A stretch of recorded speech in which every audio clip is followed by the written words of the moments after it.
Hi, എല്ലാ കൂട്ടുകാർക്കും ഒരിക്കൽ കൂടി നമ്മുടെ ഈ വീഡിയോയിലേക്ക് സ്വാഗതം.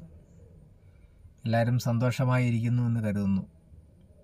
ഇന്ന് ഞാൻ വീട്ടിലൊക്കെ പോയിട്ട് ഇപ്പോൾ വന്നേ ഉള്ളൂ. വന്നിട്ട് ചെറിയൊരു ഓട്ടത്തിൽ ഇങ്ങനെ നിർത്തിയപ്പോൾ എനിക്ക് മനസ്സിൽ തോന്നിയൊരു കാര്യം നിങ്ങളോടൊന്ന് പറയണം തോന്നി. ഒന്ന് പറയണം, അതിനു വേണ്ടി വന്നതാണ്. നമ്മൾ മിക്കവരോട് ചിലപ്പം ദേഷ്യവും വഴക്കവും ഒക്കെ ഉണ്ടാക്കാറില്ലേ? ഒരു ദേഷ്യവും തോന്നാറുണ്ട് പലരോടും. ചില കാരണങ്ങൾ കൊണ്ടൊക്കെ ആയിരിക്കാം. എന്തു തന്നെയായാലും അവർ നാളെ ഒരു സുപ്രഭാതത്തിൽ നമ്മളെ വിട്ട് ഈ ഭൂമിയിൽ നിന്ന് വേർപിരിഞ്ഞു പോയെങ്കിൽ നമ്മുടെ മനസ്സിൽ ഇന്നലെ ഉണ്ടാക്കിയ വഴക്ക് എത്രത്തോളം വേദനാജനകമാകുമെന്ന് ചിന്തിച്ചിട്ടുണ്ടോ?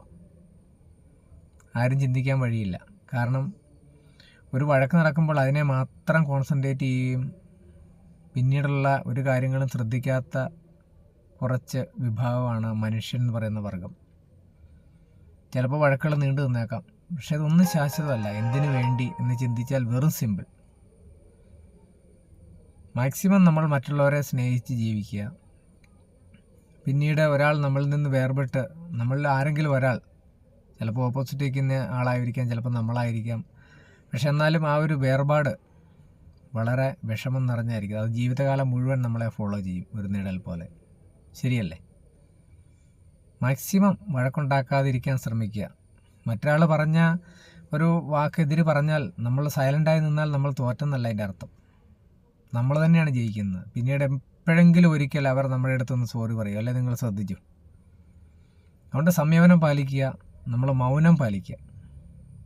മൗനം ബുദ്ധിമാൻ്റെ ലക്ഷണമാണ്. അതെല്ലാവർക്കും കിട്ടുന്നൊരു കഴിവല്ലത്. അതുകൊണ്ട് നമ്മൾ മാക്സിമം ആരെയും വെറുപ്പിക്കാതെയും ഒക്കെ ഇരിക്കാൻ ശ്രമിക്കുക. എപ്പോഴും ഓരോ ദിവസവും സന്തോഷമായിരിക്കുക. വെറുപ്പ് മരണത്തിന് തുല്യമാണ്. മറ്റൊരാളുടെ മനസ്സിൽ നമുക്കുള്ള ഇടം നഷ്ടമാകുന്ന ഒരു ദുർലഭ നിമിഷമാണ് വെറുപ്പെന്ന് പറയുന്നത്. അത് ഉണ്ടാക്കാതിരിക്കാൻ ശ്രമിക്കുക മാക്സിമം. ഒരു കേൾവിക്കാരനാകാൻ ആദ്യം പഠിക്കുക. പുഞ്ചിരി കൊണ്ട് നേരിടുക എല്ലാത്തിനെയും. പുഞ്ചിരി ഒരു നിസ്സാര ആയുധമല്ല. എന്ത് പ്രശ്നത്തെയും പുഞ്ചിരി കൊണ്ട് നേരിടുന്ന എത്രയോ മഹാന്മാരുണ്ട്. കേട്ടിട്ടില്ലേ പല കഥകളിലൊക്കെ നമ്മൾ. ഒരു ക്ഷമ ആട്ടുസൂപ്പിൻ്റെ ഫലം ചെയ്യുന്ന മുത്തശ്ശി പറഞ്ഞ് ഞാൻ ഇപ്പോഴും ഓർക്കുന്നുണ്ട്. എല്ലാവരും അത് ഓർമ്മയിൽ വെക്കാൻ വേണ്ടി ഞാൻ പറഞ്ഞെന്ന് മാത്രം. ഈ വീഡിയോ ഒക്കെ കാണുന്ന എല്ലാവരും ഒരിക്കലെങ്കിലും ചിന്തിച്ചേക്കാം, ഒരു പക്ഷേ ശരിയാണല്ലോ എന്ന്. ഞാൻ പലരുടെ വീഡിയോ ഒക്കെ കാണുന്ന ഒരാളാണ്. അങ്ങനെ എനിക്ക് തോന്നിയത് നിങ്ങളിലേക്കൊന്ന് ഷെയർ ചെയ്യണം തോന്നി. ശരിയോ തെറ്റോ നിങ്ങൾ കമൻറ്റ് ചെയ്യുക, ലൈക്ക് ചെയ്യുക, ഫോളോ ചെയ്യുക. Okay, thank you so much. ഇനി മറ്റൊരു വീഡിയോയുമായിട്ട് കാണാം.